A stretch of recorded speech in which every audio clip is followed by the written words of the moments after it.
चलिए आज का पहला सवाल देखिए। एक दुकानदार 600 रुपये प्रति दर्जन की दर से केला खरीदता है। वह केले पर 10% की छूट देता है। 270 रुपये में एक ग्राहक दुकानदार से कितने केले खरीद सकता है। देखिए यहाँ पे दुकानदार खरीदता 600 रुपये प्रति दर्जन की दर से केले और इस पे 10% डिस्काउंट देने के बाद बेचता है। तो सेलिंग प्राइस कितनी होगी केलों की, एक दर्जन केलों की 600 रुपये में तो खरीदता ही है। 10% डिस्काउंट दे दिया तो यानी कि 90% पे बेच दिया उसने। वो परसेंट को तोड़ेंगे तो अपॉन 100।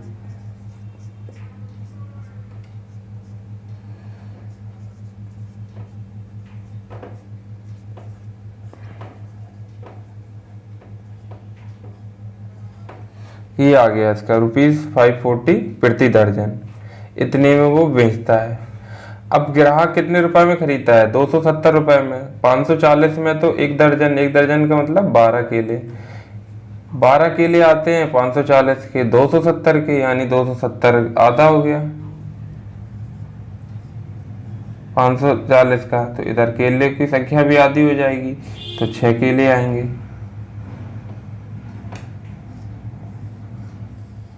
यही आंसर हो गया इसका। क्वेश्चन नंबर 2 देखिए। ए बी से 3 गुना अधिक कुशल है। बी किसी काम को 24 दिनों में पूरा करता है। यदि वे दोनों एक साथ काम करें तो बताओ यह काम वे कितने दिनों में पूरा कर लेंगे।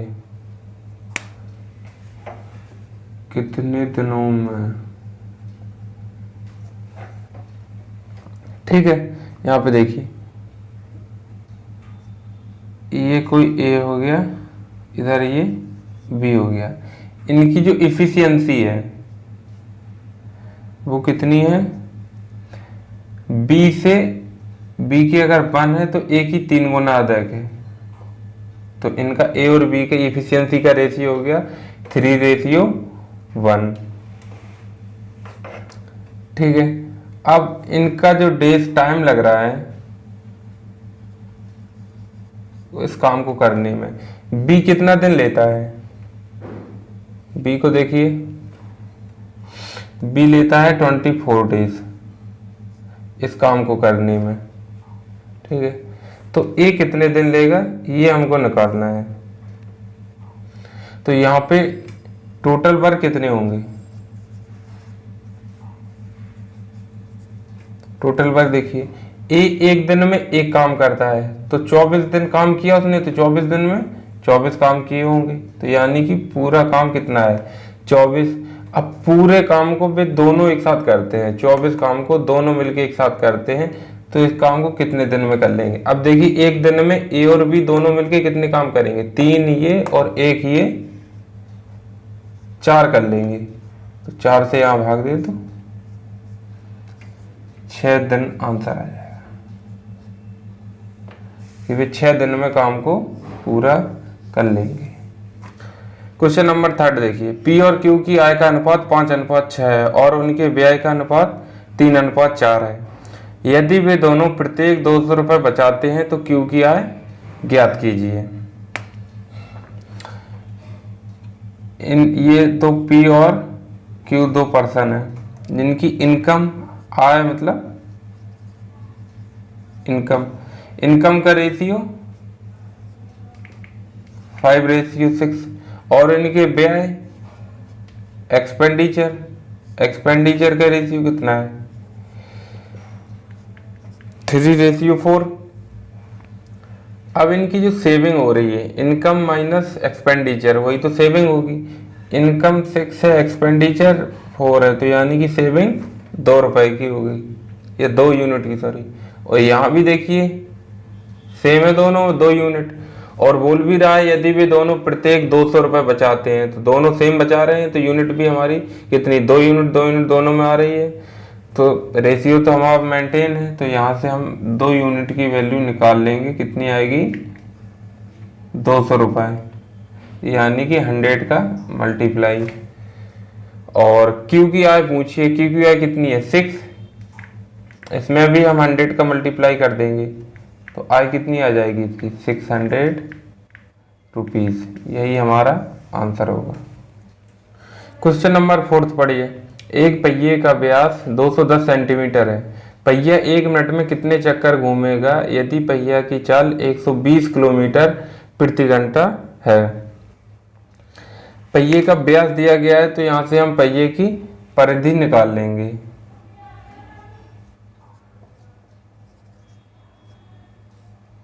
परिधि का फॉर्मूला क्या होता है, 2πr या पाई डी। तो यहाँ पे डायमीटर यानी कि व्यास हमको मालूम है कितना है, 210।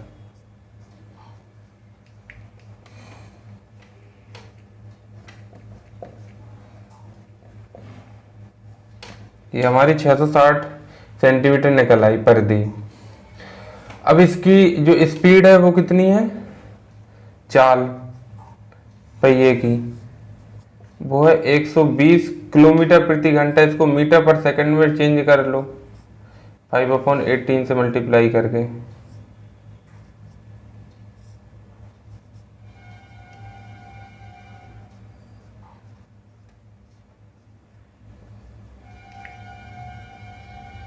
ये आ गई 100/3 मीटर पर सेकंड। अब ये तो इसकी चाल हो गई, स्पीड हो गई। इसको समय कितना लेना है कि 1 घंटे में बताना है, सॉरी 1 मिनट में बताना है। समय 1 मिनट है तो दूरी कितनी हो जाएगी, दूरी बराबर चाल गुणा समय 100/3। समय कितना है 1 मिनट, मिनट को सेकंड में बदलेंगे तो 60 हो जाएगा।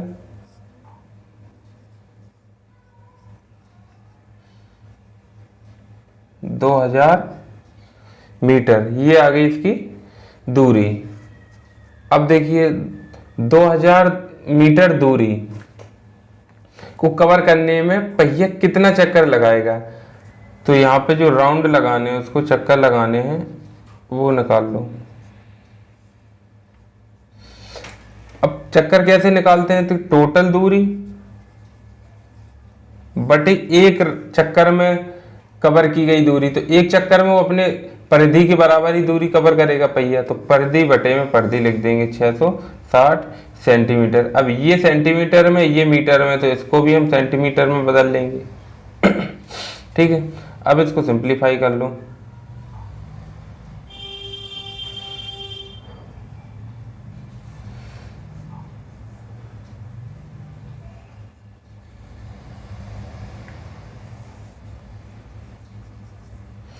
इसका ये आया 10,000/33, बस यही हो जाएगा।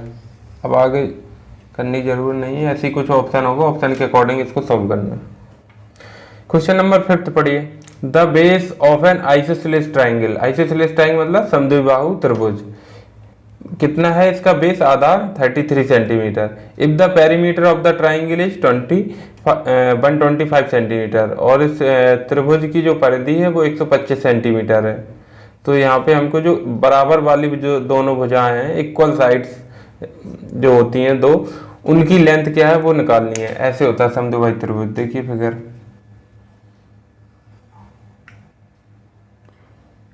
ये इसका तो बेस हो गया और ये दोनों साइड इक्वल होती हैं और ये इसका बेस होता है।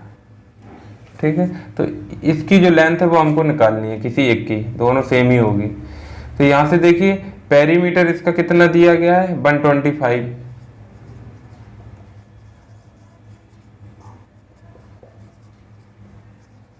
ठीक है, अब बेस को हम माइनस कर देंगे इसमें से, -33 बेस को कर देंगे तो इक्वल जो हमारी साइड्स हैं इनका सम निकल आएगा।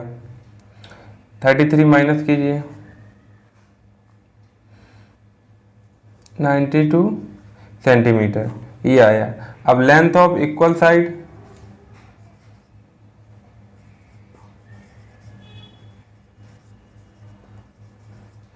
तो इक्वल साइड की लेंथ कितनी हो जाएगी, 92/2, 46 सेंटीमीटर। यही हमारा आंसर होगा। क्वेश्चन नंबर 6 देखिए। यदि sin x बराबर -1/2 है तो x का मान ज्ञात करें। sin x की वैल्यू गिवन है कितनी, -1/2। यहाँ पे देखिए 4 क्वाड्रेंट होते हैं, ये फर्स्ट, ये सेकंड, ये थर्ड, ये फोर्थ। अब इसमें सभी पॉजिटिव होते हैं, all, sine, cos, tan, cot, cosec, sec सारे। और सेकंड क्वाड्रेंट में साइन और कोसेक पॉजिटिव होते हैं, और थर्ड क्वाड्रेंट में टेन, कॉट, फोर्थ क्वाड्रेंट में कॉस और सेक पॉजिटिव होते हैं। तो यानी कि ये जो साइन है वो इन दोनों में तो है नहीं, अगर इन दोनों में होता तो पॉजिटिव आती वैल्यू, नेगेटिव आ रही मतलब यहाँ कहीं होगा। अब देखिए यहाँ कहीं कहाँ पे होगा, वो साइड यहाँ से पता चल जाएगा। साइन 1/2 किसकी वैल्यू होती है, 1/2 साइन में 30 की होती है। अब ये इसके तो ऊपर जा ही रहा है, ये 180 डिग्री होता है यहाँ पे, ये 90, ये 0 या 360 और ये 270, ठीक है। अब 180 पे साइन चेंज ही नहीं होता है, तो sine x equal to sine 180 और प्लस इसके आगे जाना है ना, तो प्लस 30, तभी तो साइन 30 1/2 निकल के आएगा। तो यहाँ से क्या आया, साइन x बराबर साइन 210। तो x की जो वैल्यू है वो कितनी है, 210 डिग्री। यही आंसर होगा हमारा। क्वेश्चन नंबर 7 देखिए, if X cube plus Y cube equal to 16, X plus Y equal to 4, then X की पावर 4 प्लस बाई की पावर 4 इक्वल टू व्हाट। यहाँ पे एक चीज देखिए, वैल्यू पुट कर सकते हैं। एक्स की वैल्यू अगर हम 2 पुट कर दें और बाई की वैल्यू भी हम 2 पुट कर दें, तो 2 + 2 4 हो जाएगा। और यहाँ पे देखिए 2 का क्यूब 8, बाई में की वैल्यू भी 2 है, 2 का क्यूब 8, 8 + 8 16। तो एक हमारी ये सेटिस्फाई कर रही है वैल्यू, तो यहाँ पे रख दो। यहाँ पे हमने x मान लिया था 2 और y भी 2, तो 2 की पावर 4 16 और y की पावर 4 ये भी 16, तो 16 + 16 ऐड होके 32। यही हमारा आंसर होगा इसका।